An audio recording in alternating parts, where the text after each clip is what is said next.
கைது செய் கைது செய் கைது செய் கைது செய் மாரி செல்வராஜை கைது செய் மாரி செல்வராஜை கைது செய். இயக்குனர் மாரி செல்வராஜை உடனே கைது செய்யணும் அப்படின்னு சொல்லிட்டு நாடார் சமூகத்தினர் பார்த்தீங்கன்னா போராட்டம் நடத்திட்டு இருக்காங்க. மாரி செல்வராஜ் இயக்கிய 5வது படமான பைசன் படம் பார்த்தீங்கன்னா மக்களிடையில பார்த்தீங்கன்னா மிகப்பெரிய ஒரு வரவேற்பை பெற்றிருக்கு. மாரி செல்வராஜ் இயக்கிய 4 படங்கள், அதாவது பைசனுக்கு முன்னாடி 4 படங்களும் பார்த்தீங்கன்னா ஒரு ஜாதி ரீதியாக இருந்திருக்கும்.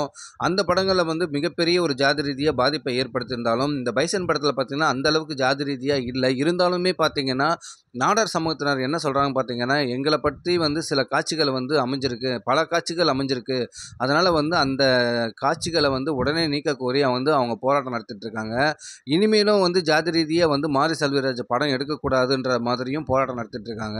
என்னை பொறுத்த வரைக்கும் இந்த படத்தில் பார்த்தீங்கன்னா ஜாதி ரீதியாக அந்த அளவுக்கு எனக்கு தெரியல. பட் உங்களுக்கு தெரிஞ்சிருந்தா கமெண்ட்டில் சொல்லுங்கள். அதுவும் இல்லாமல் இந்த படம் எப்படி இருக்குன்னு பார்த்தீங்கன்னா உண்மையாலுமே இந்த படம் வந்து ஜாதி ரீதியாக இல்லாமல் கொஞ்சம் ஸ்போர்ட்ஸ் ரீதியாக வந்து இந்த படத்தை வந்து ரொம்பவே தயாரிச்சிருக்காங்க. அதுவும் இல்லாமல் மாரி செல்வராஜ் கலந்த 4 படங்களும் ஒரு அழுத்தமான ஒரு ஜாதி ரீதியான ஒரு விஷயம் இருக்கும். ஆனால் இந்த படத்தில் வந்து பார்த்தீங்கன்னா நம்ம அந்த ஜாதிக்குள்ளே கொண்டு போகாத மாதிரி நம்மளை வந்து மைண்டை மாற்றிருப்பாங்க.